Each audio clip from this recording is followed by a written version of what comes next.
Halo semuanya, kami dari kelompok 5, aku Dimas. Saya Aurelian Alfreda. Saya Lulu Lidandrian. Saya Stesa Aural Titania. Saya Mesya Pernadira dan kami akan menjelaskan tentang endpoint dari aplikasi kasir. Kita langsung aja mendemonstrasikan bagaimana cara kasir baru akan registrasi akunnya. Pertama, kita perlukan nama, email, password. Kita akan daftar. Setelah itu akan langsung redirect ke login, dan kita bisa langsung login saja dengan email yang kita bikin tadi. Oke, setelah berhasil login, kita akan disuruh untuk buka shift terlebih dahulu, karena kan kita baru nih shiftnya. Di sini kasir Konho akan masuk di tanggal segini. Lalu saldo awalnya itu bisa kita lihat dari hari sebelumnya tuh dapatannya berapa. Tapi kalau misalnya 0, kita 0. Tidak apa-apa, di sini kita lanjut nih opsional. Lalu buka share. Lalu di sini akan terlihat menu kasir, di mana di sini ada sidebar untuk pergi ke root lainnya, transaksi misalnya. Terus ke riwayat transaksi. Lalu ada Coca-Cola produk, kategori penjualan, soal supplier, dan ketika produknya sudah mengikuti. Di sini semua ada. Lalu di sini kita bisa mengatur akun kita itu update password. Misalnya tadi kan passwordnya harus sampai 8, lalu kita ganti jadi 8, 7, 6, 5, 4, 3, 2. Lalu kita update. Oh, berarti ada salah.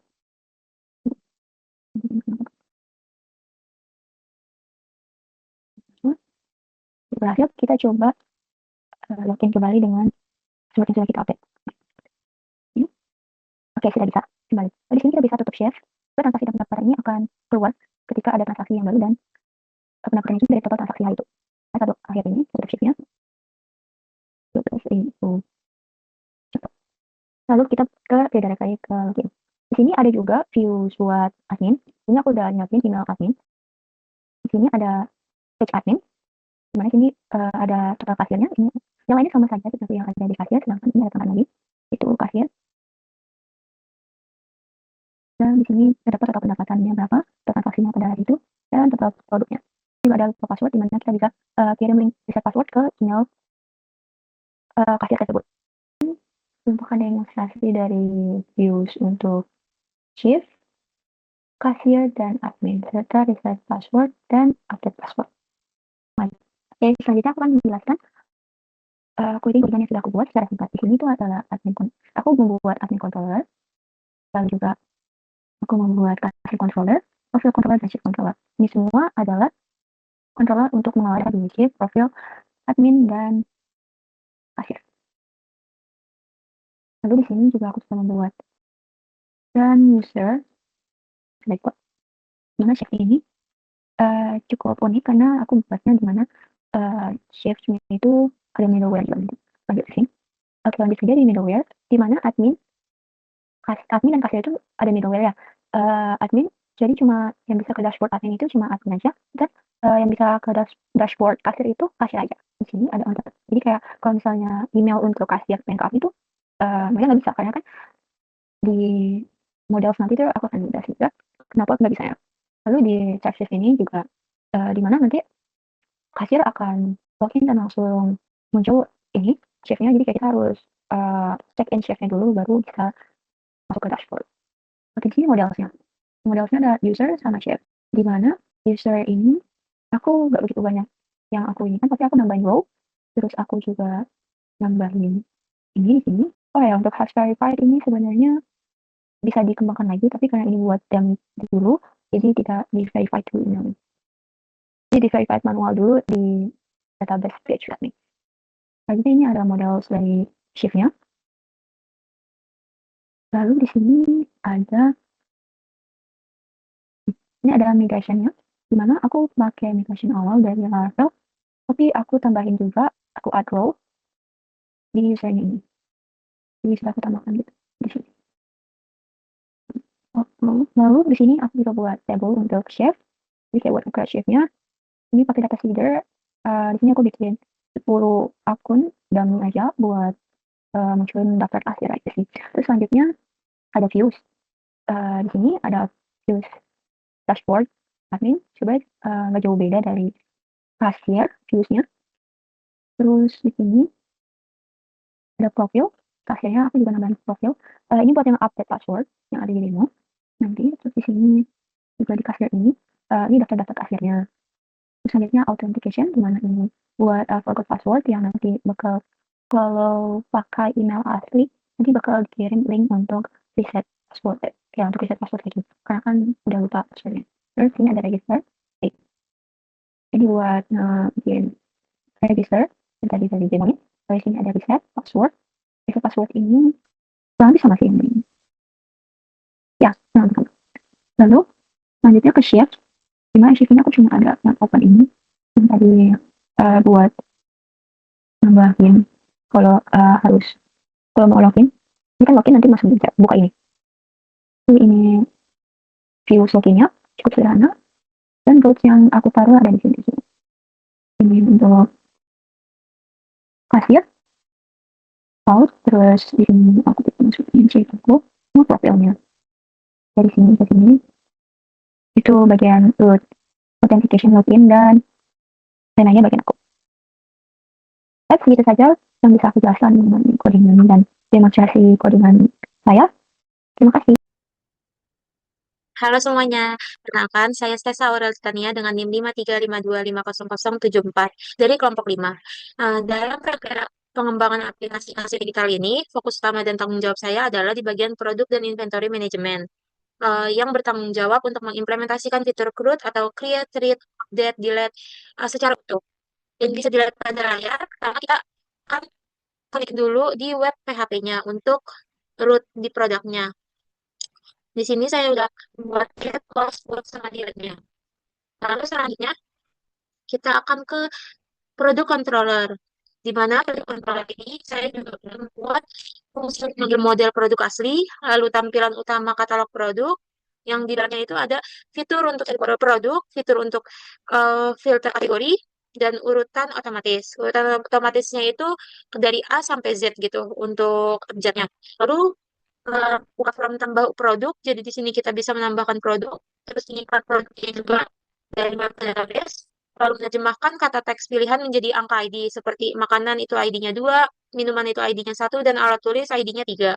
Kita harus simpan langsung ke SQL asli.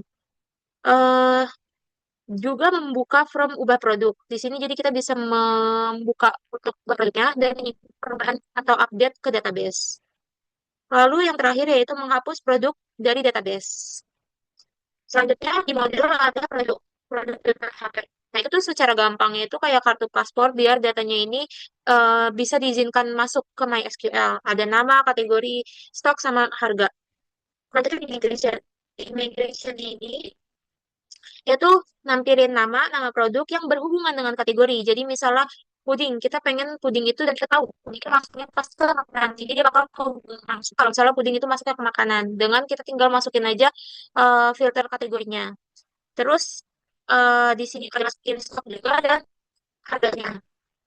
Selanjutnya di bagian views produk ada 3, yaitu create, edit, sama index yang saya buat. Untuk create itu tuh nanti judulnya tambah produk baru. Terus di sini tuh bisa masukin nama produk dan aku udah input namanya itu kayak contoh susu kotak, roti, dan lain sebagainya. Di dalam produk juga ada, selain ada nama produk, ada kategori produk juga, dimana kategori produknya itu bukan makanan sama alat tulis. Terus ada stok awal juga, jadi kita disuruh masukin untuk stok awalnya dan juga harga jual. Jualnya itu dalam bentuk rupiah atau per unit. Dan juga tombol untuk simpan produk database dan tombol kembali. Jadi kedua tombol ini masih belum berjalan gitu fungsinya. Gimana dia bisa jalan? Itu bakal jalan di edit blade. Jadi ini secara keseluruhan edit blade itu supaya semua fungsi-fungsi kayak tombol ataupun cara kerja itu bisa jalan semua di sini. Ini yang tombol tadi, tombol simpan perubahan sama kembalinya. Kayak yang di sini juga sama, minuman, makanan, semuanya bisa masuk produk sama kategori juga di sini. Lalu index blade ini kurang lebih itu kayak ukuran-ukurannya, ukuran nama produk, kategori, harga, terus juga di sini kayak misalnya pas kita mau delete, kita mau hapus, kita di lagi. Kita bakal diyakinin lagi mau hapus produk atau enggak. Kalau misalnya beneran udah fix yakin dan kita pencet tombol oke dan itu bakal hapus permanen produknya. Sekarang kita ke tampilan katalog produk. Nah, di sini tuh semua jenis produknya itu udah keurut yang tadi dari E sampai sampai terbesar ya dari kecil terbesar. Karena yang terkecil di sini E berarti terbesarnya di sini juga P. Terus dia udah terurutnya itu juga dari sesuai makanan minuman alat tulisnya di sini. Di sini minuman dulu, terus makanan dan alat tulis. Lalu kita mau cari produk misalnya dan kita pas mau nyari pun juga nggak harus tulis sama produknya lengkap. Misalnya kita mau masukin susu, jadi susu aja pun udah langsung ketemu. Nah, dia langsung tahu kalau misalnya yang betul itu ada cariannya susu. Terus kategori kita mau minuman. Nah, dia bakal muncul semua nih. Ininya hapus dulu. Ini minuman. Ya. Ini terus misalnya mau makanan. Nah, kayak gini juga alat tulis. Nah, terus juga kalau misalnya nampilin semua kategori lagi juga bisa. Dia muncul selalu. Terus kita bisa nambahin produk barunya. Misalnya puding. Terus kategorinya itu pasti makanan dan harga jual, oh ya stoknya itu 50. Harga jualnya 5. Simpan produk. Nah, dia bakal muncul di sini. Nah, nggak urutan favoritnya juga. Dia sama-sama P, tapi urutan abjad kedua E-nya itu lebih duluan dibanding U. Jadi permen duluan, baru puding. Nah, kalau misalnya gimana sih kita mau ubah nih? Ternyata kita mau ubah produk pensil warna misalnya. Kita mau ubah harganya. Kita mau ubah di lain. Dia bakal keubah di sini. Dan kalau misal kita mau hapus, misal kita mau hapus soda gembira kali ya, dia bakal munculin pop-up yang tadi seperti yang jelas aku bilang, mau di beneran ini lagi, apa mau dihapus apa enggak. Nah, kalau misalnya kita klik oke, berarti dia beneran permanen kehapus. Kalau tidak, nah, jadi kayak gini tampilannya. Yang tadi aturan ada 11 produk, jadi tinggal 10 produk. Jadi itu kurang lebih penjelasan dari aku mengenai katalog produk dan inventory management. Terima kasih. Nama saya Lulu. Sekarang saya akan menjelaskan bagian-bagian saya, yaitu kategori dan supplier. Pertama kita di sini ada controller untuk kategori. Nah, di sini fungsi indeks. Fungsinya ini untuk membaca semua data. Nanti data yang sudah dibaca, nanti dia akan tertarik ke yang indeks Blade.php di yang untuk kategori. Nanti baru akan muncul tabel-tabelnya. Nah, yang di create ini fungsinya untuk membuat kategori baru. Ini ada hubungannya sama nanti form menambahkan kategori baru.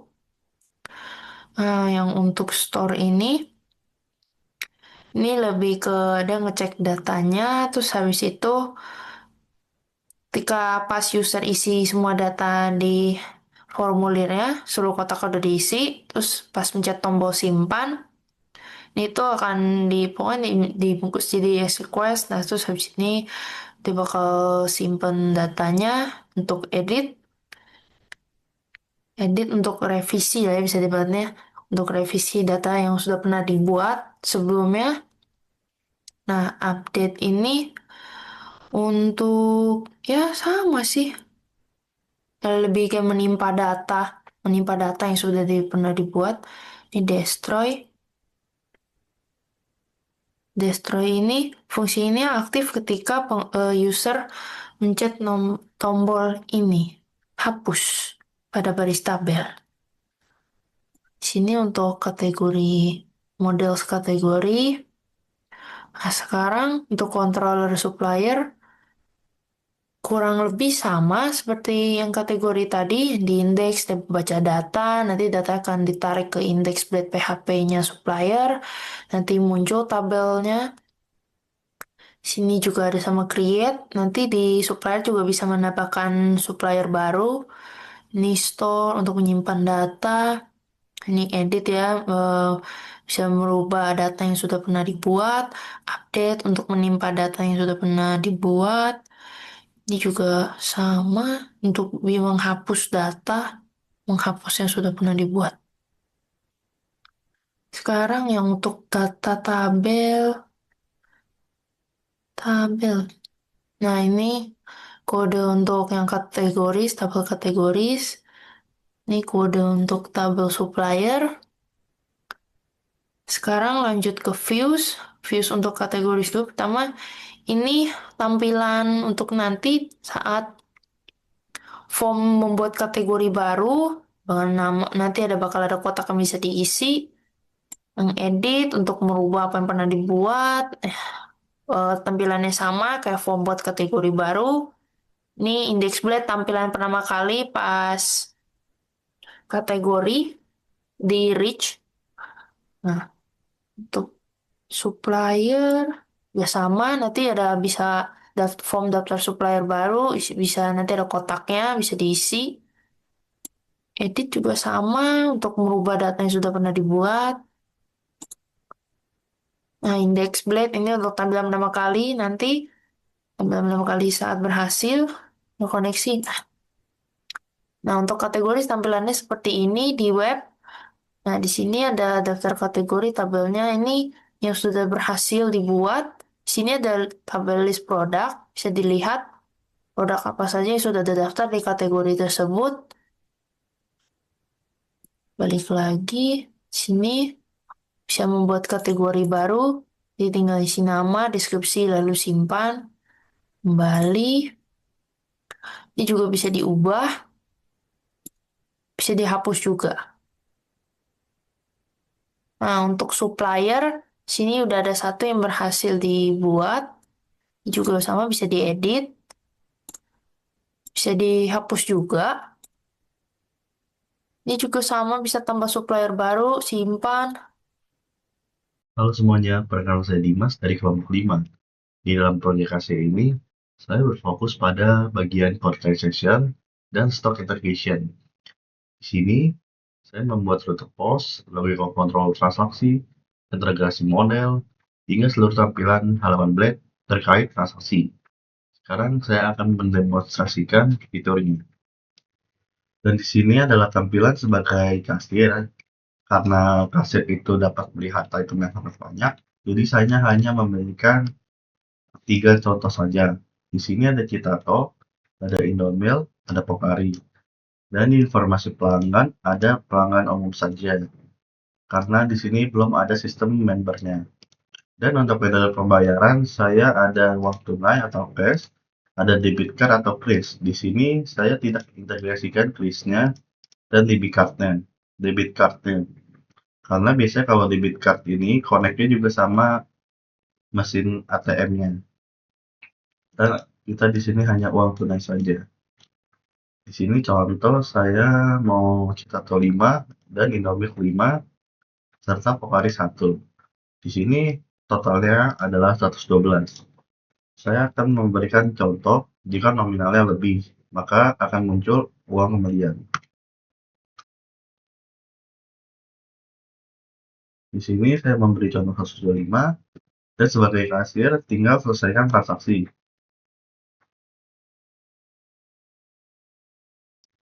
Dan di sini adalah tampilan sebagai kasir.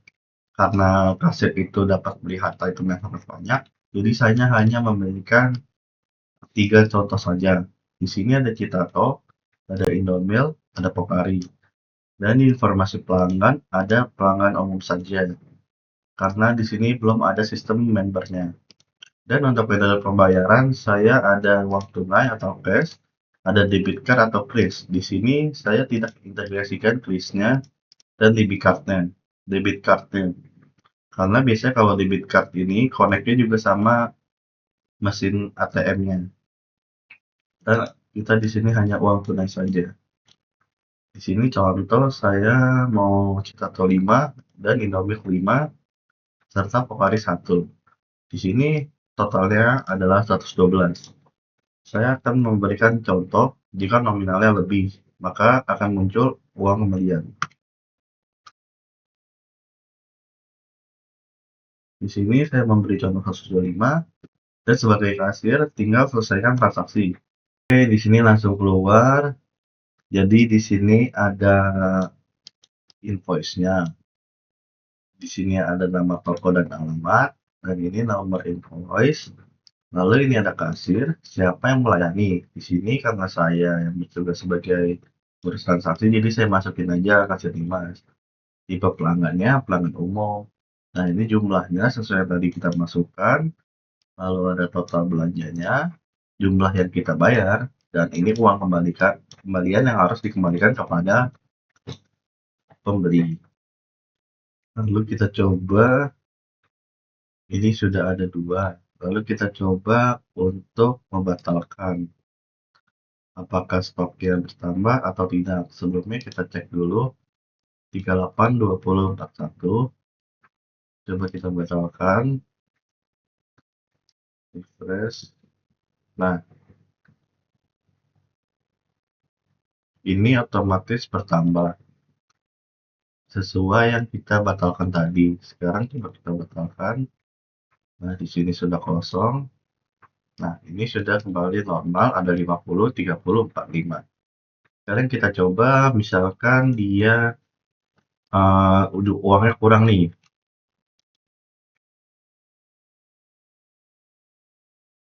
Nah, ini kan totalnya 182. Nah, saya coba masukin 50. Nah, dia akan muncul error nih. Jumlah uang pembayaran kurang dari total belanja. Oke, setelah ini kita di sini ada transaksi historinya. Lewat dari transaksi penjualannya itu nanti kalau banyak pembeli dan kasir menginput banyak buyer, maka nomor invoice ini akan banyak, berikut tanggal transaksi, nama kasirnya, kasir yang melayani, pelanggannya ada yang umum, atau nanti dibuat bagian member. Total belanjanya juga bakal bervariasi mengikuti jumlah pembeliannya. Untuk metode juga mengikuti, dan di sini ada aksi itu dapat lihat stok yang tadi, dia kena direct transaction dengan ID sesuai yang dimasukkan. Dia ID keberapa atau buyer keberapa. Ini. Lalu ini misalkan batalkan, maka akan terjadi seperti tadi, stoknya bertambah dan riwayat yang baru ini akan hilang. Ya, sekian itu presentasi demonstrasi dari saya. Bila ada kesalahan kata, mohon dimaafkan. Sekian, terima kasih. Halo semuanya, perkenalkan saya Aurelian Alfreda dengan NIM 5352500088. Jadi di sini saya akan menjelaskan mengenai aplikasi kasir dari kelompok 5. Dan tugas saya itu adalah membuat laporan harian, daily reportingnya, sama get low stocknya dan juga customer. Oke, pertama kita ke customer report controller dulu. Sini ada fungsi get daily report. Ini tuh berfungsi untuk menyajikan data transaksi pada hari tersebut. Jadi ini kita ngambil data secara real time. Waktunya itu real time. Lanjut ada get low stock. Nah, ini tuh untuk manajemen kontrol stoknya ya. Jadi kalau misalnya stoknya tuh udah menipis, jadi dia itu akan ngasih peringatan kalau stoknya itu udah menipis. Lanjut ada fungsi get all customer. Nah, get all customer ini untuk menarik data pelanggan. Semua data pelanggan itu kita ambil. Lalu ada fungsi show register form. Jadi ini adalah register form yang bakal diisi sama customer kita. Gitu.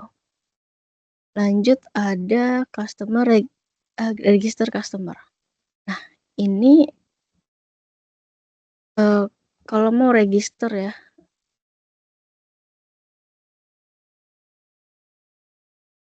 ini nih itu untuk mencatat data pelanggan yang baru. Jadi sebelum berhasil terdaftarkan ini tuh harus divalidasikan dulu. Jadi setelah divalidasi dia bakal sukses untuk didaftarkan. Di sini saya memakai root, reports daily, reports low stock, customer register, sama customer register yang post. Jadi yang get ini itu untuk mendapatkan data dari reporting daily-nya, reports daily-nya, sama reports low stock, customer, sama customer register-nya. Dan untuk yang post ini itu untuk menambahkan data pelanggan yang baru. Oh ya, ini saya juga udah buat tabelnya.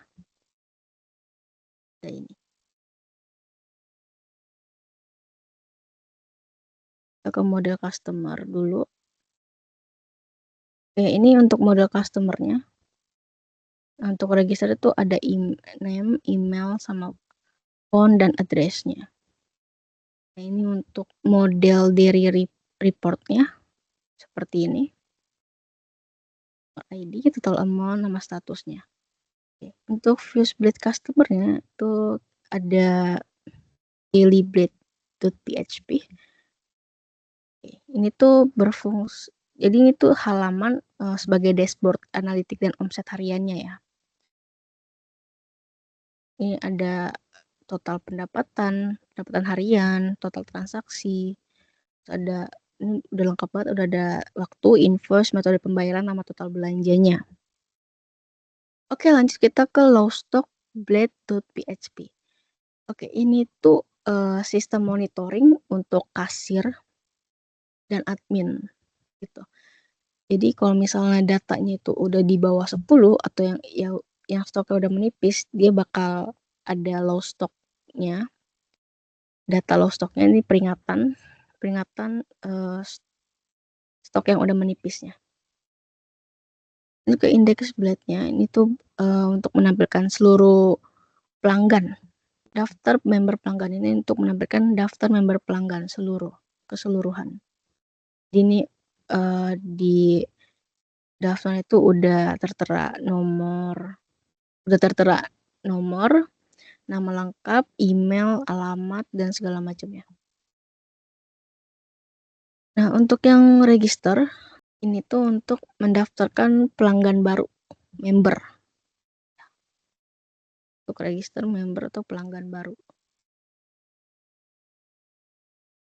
Jadi ini akan input data nama lengkap, alamat email, nomor telepon, dan sebagainya.